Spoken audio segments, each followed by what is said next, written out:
퇴직할 때만 해도 저는 나름 준비된 노후를 맞이한다고 생각했습니다. 고등학교 졸업 후 악착같이 공부해서 공무원 시험에 합격했고 30년이라는 긴 세월을 묵묵히 버텨냈습니다. 그 덕분에 매달 연금도 나오고 어느 정도 저축도 해도 왔죠. 이제 남은 인생은 편히 보내겠지. 퇴직식 날 저는 정말 그렇게 믿었습니다. 아침에 출근 준비할 필요도 없고 상사 눈치 볼 일도 없고 그저 아내와 함께 소소한 행복을 누리며 살아갈 수 있을 거라 생각했어요. 하지만 현실은 전혀 달랐습니다. 퇴직 후 얼마나 많은 것이 달라졌는지 구독과 좋아요 눌러주시면 지금부터 바로 알려드리겠습니다. 퇴직 후 첫 달 아침에 눈을 뜨는 순간부터 제 하루는 눈치와 구박으로 시작되었습니다. 30년 동안 새벽 6시에 일어나 출근 준비를 하던 몸이 갑자기 바뀔 리 없어서 저는 여전히 일찍 일어났어요. 조용히 신문을 보고 커피 한 잔을 마시는 것이 제 작은 행복이었습니다.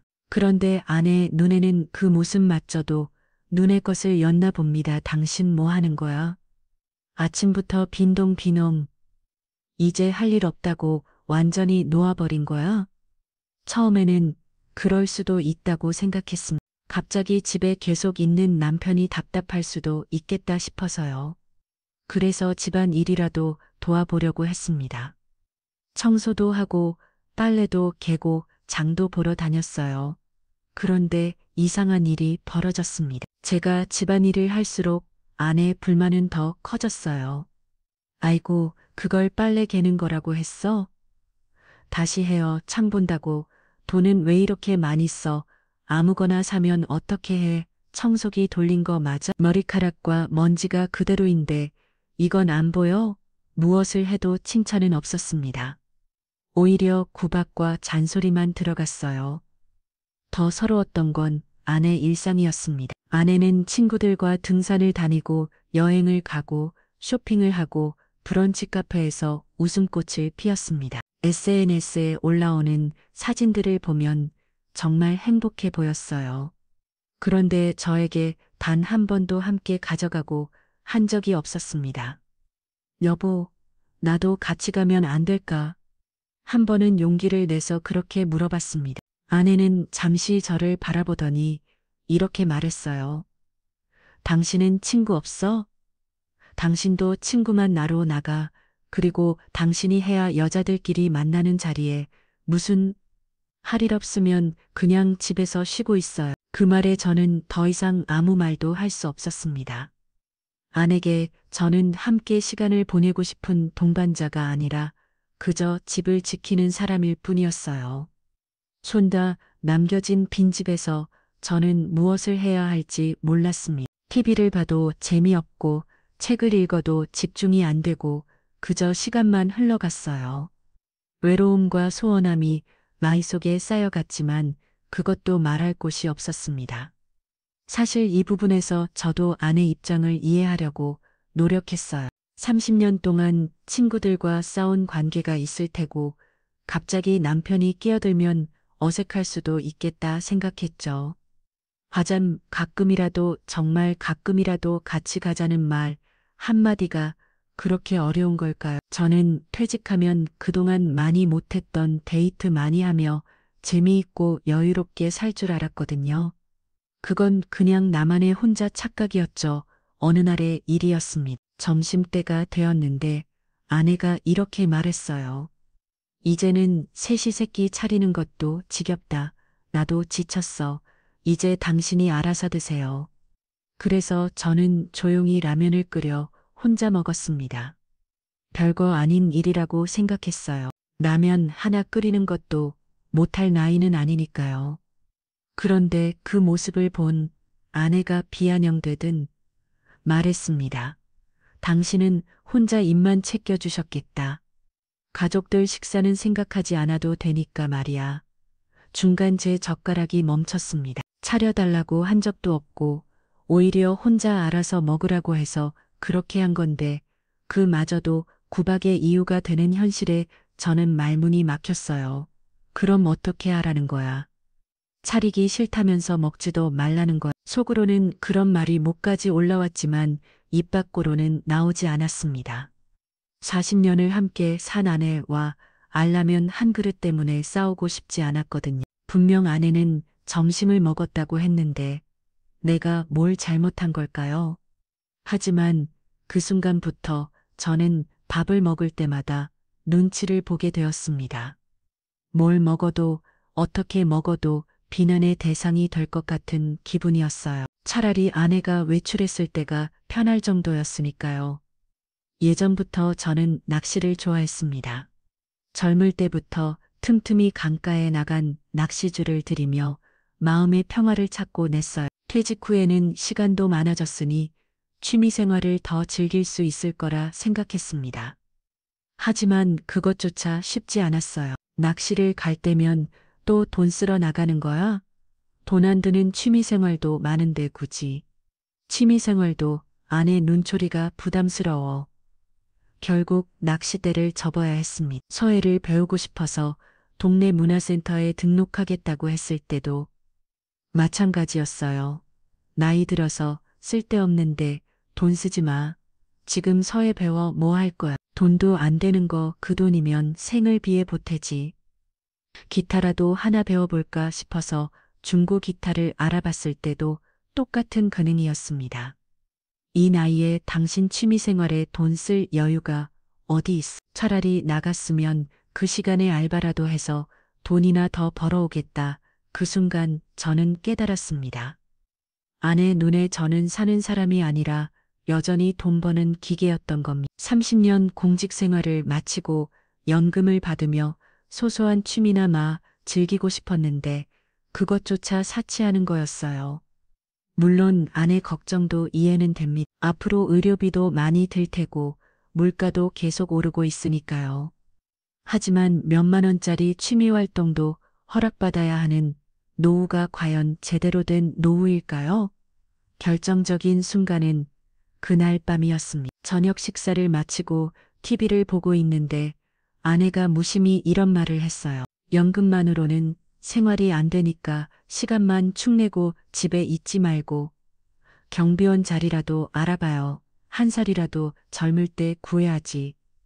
그 말은 제 자존심을 송두리 제 흔들어 놓았습니다. 평생 가족을 위해 악착같이 공부해 공무원이 되었고 30년 동안 성실히 일하며 버틴 끝에 겨우 연금이라는 안전망을 얻었습니다. 그런데 그 연금만저도 아내게는 축내는 돈이었고 67세 노인에게 다시 나가서 돈을 벌어오라는 것이었어요. 그 말이 머릿속에서 계속 맴돌았습니다. 그동안 제가 얼마나 열심히 살았는지, 가족을 위해 얼마나 희생했는지는 전혀 고려되지 않은 채 지금 당장 돈을 벌어오지 못한다는 이유만으로 축내는 사람이 되어버린 거예요. 그날 밤 저는 잠을 이룰 수 없었습니다. 침대에 누워 천장을 바라보며 생각했어요. 나는 아내게 남편이 아니라 돈 버던 기계일 뿐이구나. 이 생각이 머리를 떠나지 않았습니다. 자신념을 함께 아내였지만 저는 더 이상한 사람으로서 존중받지 못받은 사실을 받아들일 수 없었어요. 그리고 조금씩 그러나 분명하게 마음속에 한 가지 결심이 자리 잡기 시작했습니다. 이렇게 살다 죽는 게 내 인생의 끝이어야 할 가장 참기 힘들었던 순간은 가족들이 모인 자리에서 벌어졌습니다. 딸과 사위 그리고 손주까지 와서 오랜만에 함께 저녁을 먹게 된 날이었어요. 저는 괜히 마음이 들떠 있었습니다. 요즘 집에서 아내와 둘이서만 지내다 보니 말할 상대도 없었는데 오늘만큼은 가족들과 즐겁게 이야기하며 밥을 먹을 수 있을 거라 생각했거든요. 오늘은 웃으면서 식사할 수 있겠지. 그런 기대를 품고 식탁에 앉았습니다. 손주가 학교 이야기를 하고 딸이 직장 얘기를 하는 모습을 보니 정말 행복했어요. 그런데 갑자기 아내 입에서 나온 말이 제 가슴을 무너뜨렸습니다. 얘들아, 너희 아버지 요즘 뭐 하는 줄 아니? 아주 지겨워 죽겠어. 연금만 축내면서 하루 종일 집에만 있어. 내가 없으면 밥 한 끼도 못 챙기면서 말이야. 순간 식탁 위에 숟가락 소리가 뚝 끊겼습니다. 딸은 어색하게 웃으며 고개를 숙였고 사위는 다른 화제를 꺼내려고 했었어요. 하지만 그 순간 제 귀에는 아내 말만 메아리쳤습니다. 연금만 축내는 사람 밥 한 끼도 못 챙기는 사람. 그때 손주가 순진하게 물었습니다. 할아버지, 이제 일하네요. 그 말에 저는 웃어보려고 했지만 얼굴 근육이 굳어버렸어요.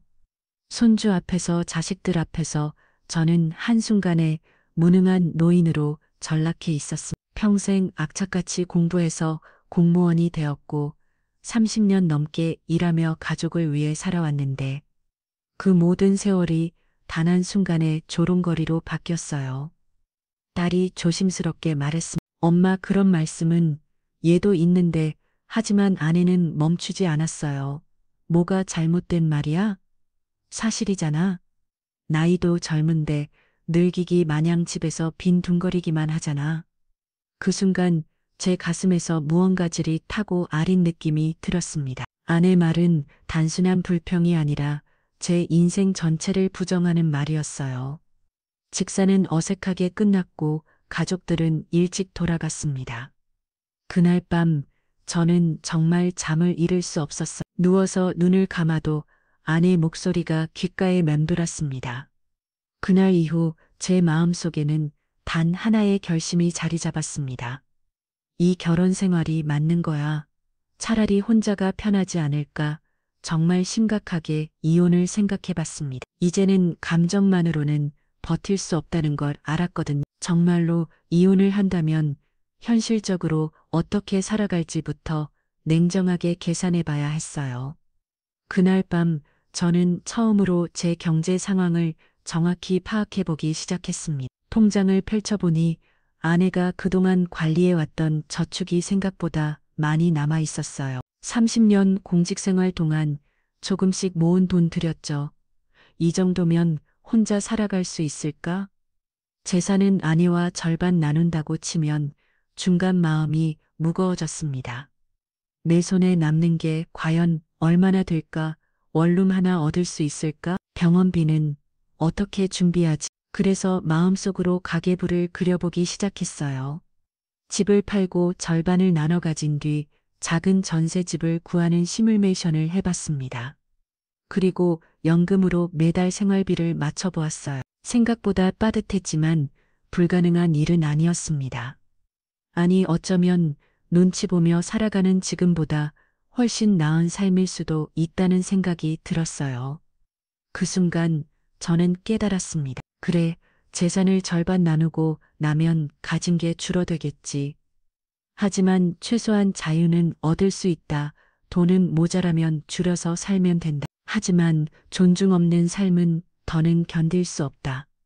저는 그날 이기장에 이렇게 적었습니다. 남는 게 적더라도 이제는 내 인생을 지키겠다. 펜을 내려놓는 순간 이상하게도 마음은 오히려 가벼웠습니다.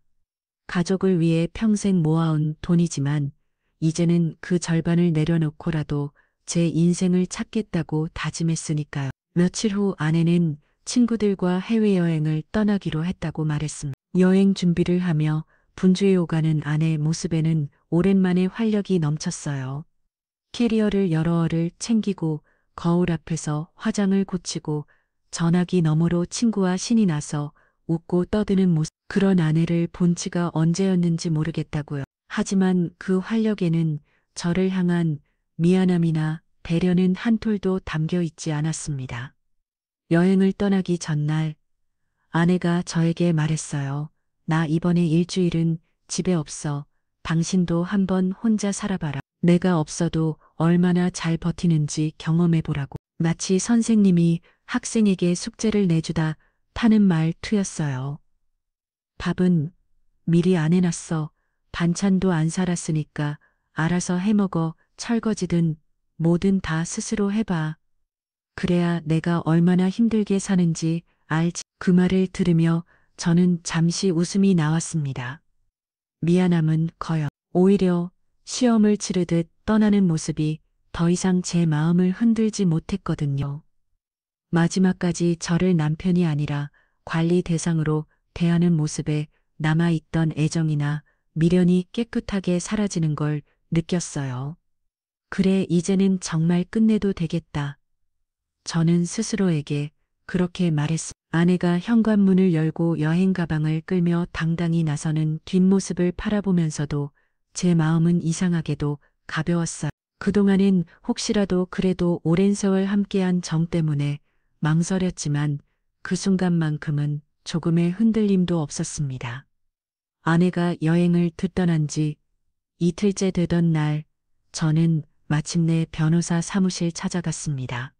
무슨 일로 오셨습니까? 변호사의 질문에 저는 한동안 말이 나오지 않았어요. 40년 세월을 함께한 결혼 생활을 끝내겠다고 입으로 내밀는 게 이렇게 힘든 일인지 몰랐습니다. 조심스럽게 입을 열었어요. 저는 아내와 이혼을 하고 싶은데요. 아내와는 도저히 더는 함께할 수가 없어요. 매일 구박과 무시가 일상이 되었고 가족들 앞에서도 모욕을 당했습니다. 이혼을 생각하고 있는데 현실적으로 가능한지 알고 싶습니다. 변호사는 고개를 끄덕이며 메모를 시작했어요. 연금 저축, 부동산, 예금은 모두 재산 분할 대상이 되죠. 지금 살고 계시는 집은 어떤 상황입니까? 제 이름으로 되어 있지만 아내와 함께 살아온 집입니다. 그렇다면 팔고 나누는 것이 가장 현실적일 겁니다. 절반은 아내의 몫이 되겠네. 그 말을 듣자 제 가슴이 철렁 내려앉았어요. 20년 동안 모은 재산을 절반이나 내조해야 한다니. 억울함이 치밀었지만 곧 생각을 고쳐먹었습니다. 그래, 재산의 절반을 내주더라도 자유를 얻을 수 있다면 그게 더 큰 가치다. 변호사는 덧붙였어요. 거주할 곳부터 미리 알아보셔야 합니다. 원룸이나 전세집을 미리 알아두시면 훨씬 수월해요. 또 자녀들에게는 어떻게 말씀하실지도 생각해 두셔야 하고요. 이혼은 합의하시면 수월하게 진행되지만 그렇지 않으면 예상보다 더 큰 갈등이 생길 수 있어요. 상담을 마치고 사무실에 나서는 제 팔걸음은 묘하게도 가벼웠습니다. 비록 앞으로 넘어야 할 산이 많겠지만 이제는 길이 눈앞에 보였거든요. 아내가 해외여행을 마치고 돌아온 날 현관문이 열리며 화려한 옷차림의 쇼핑백을 든 아내가 들어왔어요. 피부는 햇볕에 그을렸지만 표정은 환했습니다. 하지만 아내는 잠시 후 또다시 폭풍 잔소리가 이어졌죠. 이걸 이렇게 하면 어떡하냐. 빨리는 왜 이렇게 하고 바닥 청소는 하기는 했어. 여행 갔다 와서 집이 깨끗하면 얼마나 기분이 좋겠냐고. 아, 정말 싫다. 투집을 잡았고 저에게 잘 지냈어 라는 말 한마디 없더라고요. 저는 아무 대답도 하지 않았습니다. 그저 아내 손에 들린 쇼핑백과 휴가를 다녀온 사람의 당당한 웃음을 바라볼 뿐이었어요. 그리고 마음속 꺼서 다짐했습니다. 오늘이다. 더는 미루지 말자. 식탁에 마주 앉아 아내는 여행에서 있었던 일들을 늘어놓기 시작했어요. 호텔이 얼마나 좋았는지 알아? 내 친구 남편은 여행 경비 다 대주고 공항까지 또 데리러 왔더라고. 우리 집 남편이랑은 너무 비교가 되지. 말 끝이 흐르기도 전에 저는 조용히 말을 꺼냈습니다. 여보, 우리 이쯤에서 그만하자. 아내는 순간 눈을 크게 떴어요. 뭐라고 그만하자고. 당신이 무슨 소리 하는 거야? 저는 담담하게 말했습니다. 자신면을 함께 살았어. 하지만 이제는 더는 존중받지 못하는 삶을 살고 싶지 않아. 나는 더 이상 남편이 아니라 그저 돈 버는 기계로만 취급받아왔어. 내가 어떻게 해도 당신 맘에 안 들고 당신도 나 없이 혼자 사는 것이 더 편하다고 했잖아. 나도 이제 내 남은 인생은 나를 위해 쓰고 싶어. 아내는 얼굴이 굳어지더니 목소리를 높였어요. 당신 제정신이야. 이 나이 무슨 이혼 타령이야. 당신 혼자 살 수 있을 것 같아. 나. 저는 단호하게 고개를 끄덕였습니다. 혼자 살아도 돼. 아니, 혼자가 더 편할 것 같아. 재산은 당신과 반반으로 나눌게. 난 돈 많이 없어도 괜찮아. 돈은 줄어들겠지만 최소한 당신에게 매일 모욕당하며 살지는 않겠지. 나도 이제는 편하게 조용히 좀 살고 싶어. 순간 아내는 아무 말도 하지 못했어요. 집안은 고요해 졌고 저는 그 고요 속에서 묘한 해방감을 느꼈습니다. 이제야 비로소 저는 제 목소리로 제 인생을 말하고 있었어요. 이혼 이야기를 꺼내고 난 뒤 아이들에게도 소식을 전해야 했습니다. 딸은 이미 시집을 갔고 아들은 장가를 가 가정을 꾸린 지 오래라 큰 충격은 아닐 거라 생각했지만 그래도 조심스러웠어요. 먼저 딸에게 전화를 걸었습니다.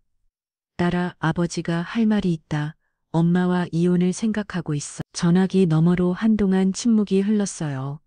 그러더니 딸이 조심스럽게 말했습니다. 아버지가 그렇게 말씀하신다면 얼마나 오랫동안 생각하셨을지 알고 같아요. 아버지와 어머니의 결정이 그렇다면 저희는 괜찮아요. 예양과 달리 딸은 제 결정을 암울하지 않았어요. 오히려 이해한다는 반응이었습니다. 엄마와 아버지 입장이 너무나도 다르다는 건 저도 알고 있었어요. 아들의 반응도 비슷했습니다. 아버지 힘든 결정이었을 텐데 그래도 본인을 위해 선택하셨다면 존중할게요. 필요한 거 있으면 언제든 말씀하세요. 아이들의 따뜻한 말 한마디에 저는 한결 마음이 가벼워졌어요. 적어도 자식들은 제 마음을 이해해주고 있다는 생각이 들었거든요.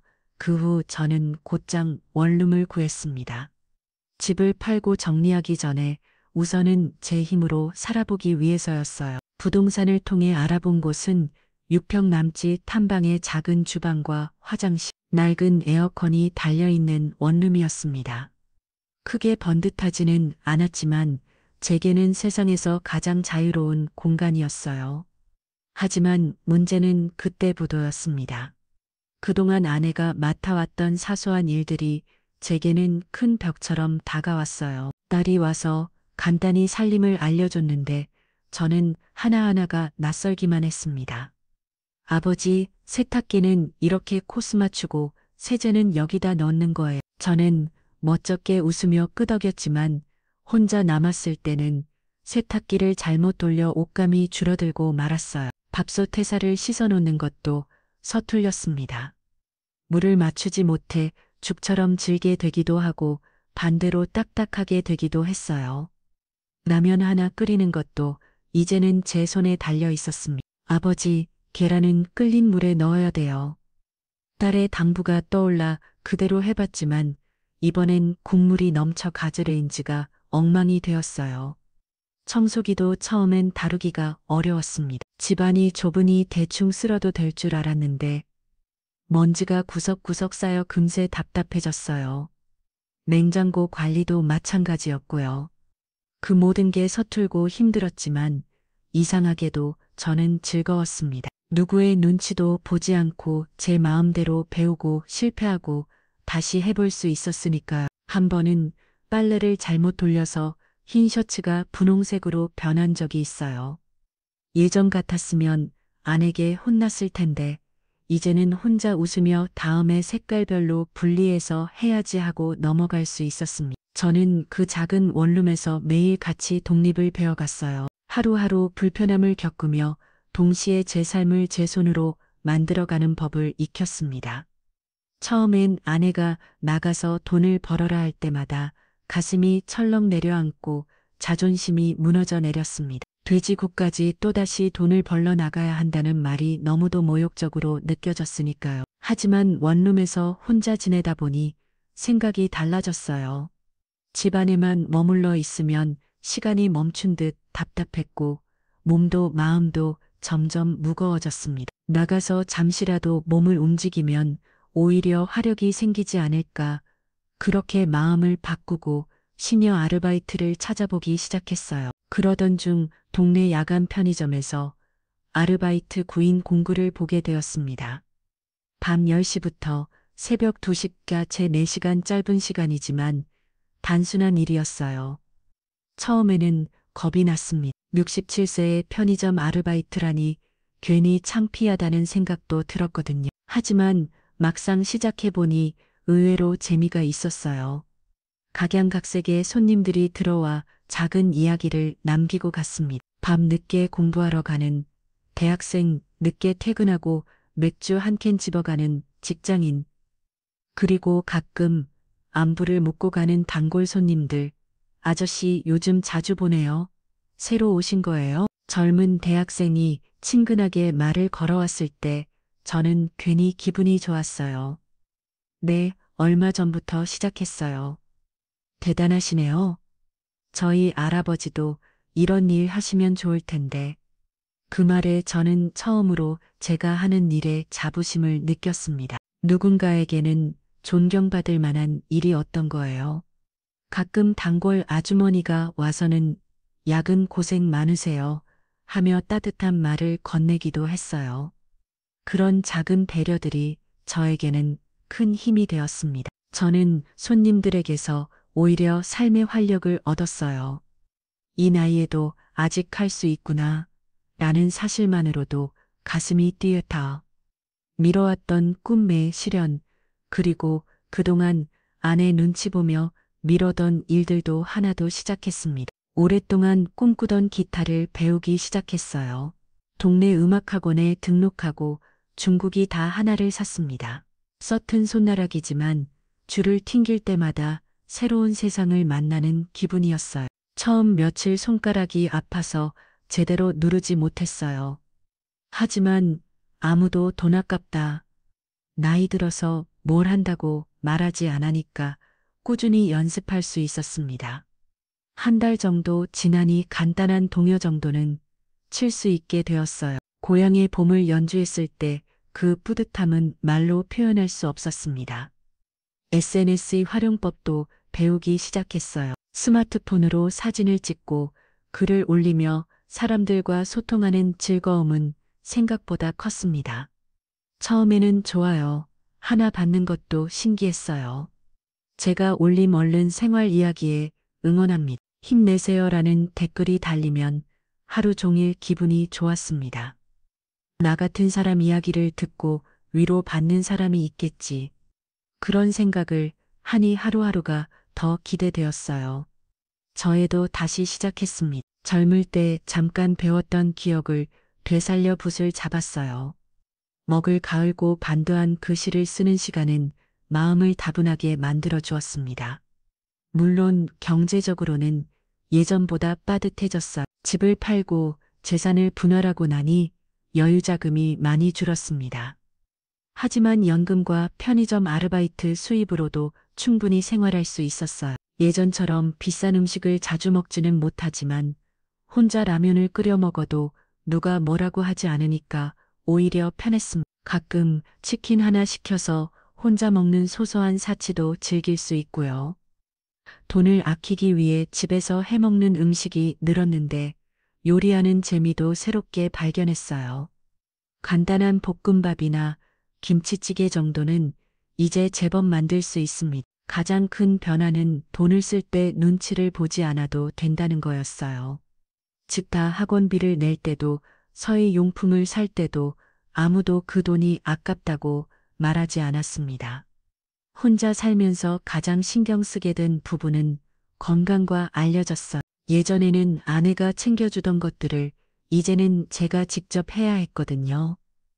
병원 예약도 제가 하고 약도 제가 챙겨 먹고 정기검진 스케줄도 제가 관리해야 했어요. 처음에는 번거로웠지만 오히려 제 몸 상태를 더 정확히 알 수 있게 되었습니다. 아침마다 동네 한 바퀴 산책하는 것도 새로운 습관이 되었어요. 예전에는 아내가 어디 가냐고 묻는 게 부담스러워서 집에만 있었는데 이제는 자유롭게 나갈 수 있었죠. 산책하다 보면 비슷한 연배의 분들과 자연스럽게 인사를 나누게 되었어요. 가끔 공원 벤치에 앉아 이런저런 이야기를 나누는 시간도 생겼습니다.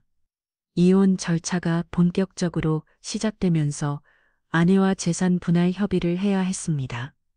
예상했던 대로 순탄하지는 않았어요. 아내는 처음에는 제가 이러다 말겠거니 했대요. 그리고 저보고 정신 차려라며 이혼을 거부했지만 제 의지가 확고하다는 걸 알고 나서는 재산 분할에 집중했어요. 집은 당연히 반반이야. 저축도 마찬가지고 연금도 말이 나는 여태 집안일을 하면서 나가서 돈 벌어 본 적도 없는데 갑자기 어디서 뭘 하라는 거야? 알겠어. 멋대로 나누자. 집을 팔고 나니 생각보다 많은 돈이 나왔어요. 절반을 아내에게 주고도 제가 가진 몫으로 작은 전셋집 보증금을 내고도 여유가 있었습니다. 저축도 반반 나누고 각자 쌓아둔 적금도 정리했어요. 40년 함께 모은 재산을 나누는 과정이 서글프기도 했지만 동시에 홀가분하기도 했습니다. 혼자 살면서 가장 의외였던 건 새로운 사람들과의 만남이었어요. 편의점에서 일하면서 만난 동료 아르바이트생들과도 좋은 관계를 유지했어요. 대학생부터 주부까지 다양한 연령대의 사람들과 이야기하는 게 재미있었습니다. 아저씨는 왜 이 일하세요? 솔직하게 대답했어요. 생활비가 필요해서요. 집에만 있으니까 답답하기도 하고 말이에요. 멋있으시네요. 저희 부모님도 그런 마음가짐이었으면 좋겠어요. 젊은 사람들이 저를 보는 시선이 생각보다 따뜻했어요. 기타 학원에서도 새로운 친구들이 생겼어요. 저와 비슷한 나이의 수강생들과 연주회 준비도 하고 가끔 커피도 마시게 이야기를 나누었습니다. 우리 나이에 새로운 걸 배운다는 게 쉽지 않은데 용기가 대단해요. 처음엔 용기라기보다는 그냥 해보고 싶었어요. 이제는 정말 재미있어요. 이런 소소한 대화들이 저에게는 큰 활력이 되었어요.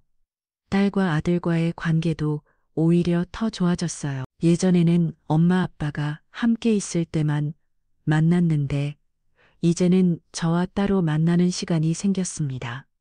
아버지 요즘 어떻게 지내세요? 괜찮다. 오히려 더 편해졌어. 다행이에요. 엄마는 저희가 잘 모실 테니 아버지 삶 즐기세요. 자식들도 그동안 보고 있었던 거였어요. 제가 참고 있는 동안에도 마음이 불편했었다고 하더군요. 아버지가 행복하시면 저희도 좋아요. 필요한 거 있으면 언제든 말씀하세요. 손주들과의 관계도 더 좋아졌어요. 내 마음에 여유가 생기니 질 좋은 관계를 유지하게 되더라고요.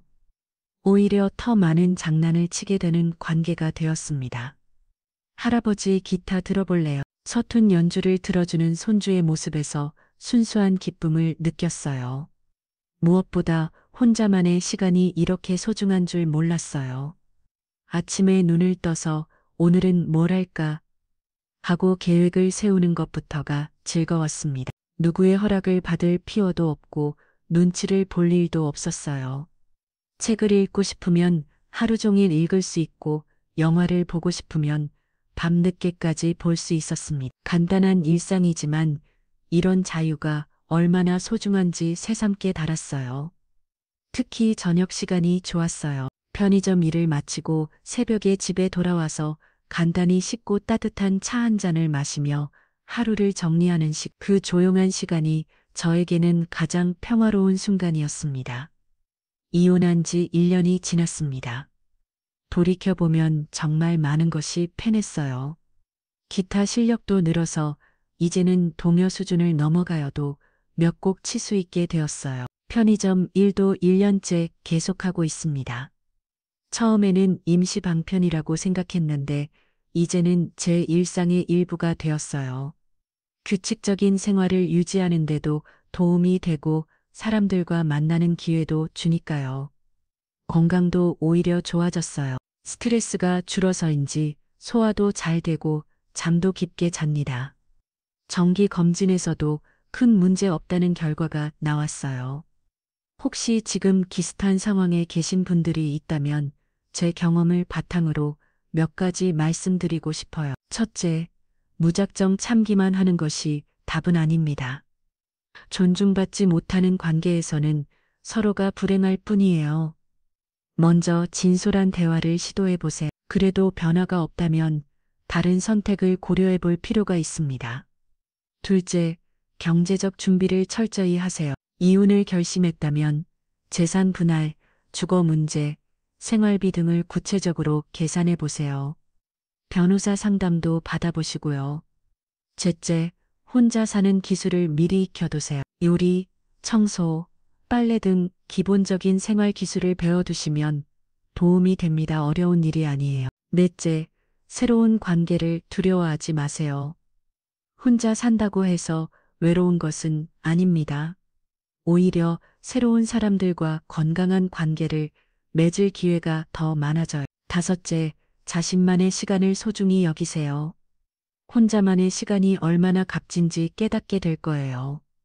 하고 싶었던 일들을 하나씩 시작해 보세요. 돌이켜보면 이혼이라는 선택이 쉽지는 않았어요. 40년이라는 긴 세월을 함께한 사람과 헤어진다는 걸, 경제적 손실을 감수해야 한다는 걸, 주변 사람들의 시선 등 많은 것들이 부담스러웠습니다. 하지만 지금은 후회하지 않아요. 오히려 더 일찍 결단을 내렸어야 했다는 생각마저 듭니다. 돈은 절반으로 줄었지만 쓸 수 있는 돈과 자유는 2배가 되었습니다. 이제 제 인생의 주인은 저 자신이에요. 아침에 눈을 뜰 때마다 오늘 하루를 어떻게 보낼지 제가 결정할 수 있습니다. 67세 나이에 새로운 시작이라니 늦었다고 생각할 수도 있겠지만 저는 그렇게 생각하지 않아요. 앞으로 얼마나 더 살지는 모르지만 남은 시간만큼은 온전히 제 것으로 살고 싶었거든요. 모든 분에게 이혼을 권하는 것은 아닙니다. 하지만 존중받지 못하는 관계에서 하루하루 스트레스를 받으며 무작정 참기만 하는 것도 답이 아니라는 걸 말씀드리고 싶어요. 꼭 이혼이 아니라도 따로 살아보는 것도 좋을 것 같습니다. 여러분의 노후가 누군가의 눈치가 아닌 자신의 선택으로 채워지길 바랍니다. 그리고 혹시라도 제 이야기가 조금이나마 도움이 되셨다면 구독과 좋아요로 응원해주세요. 긴 이야기 끝까지 들어주셔서 정말 고맙습니다. 여러분 모두 행복한 노후 보내세요. 감사합니다.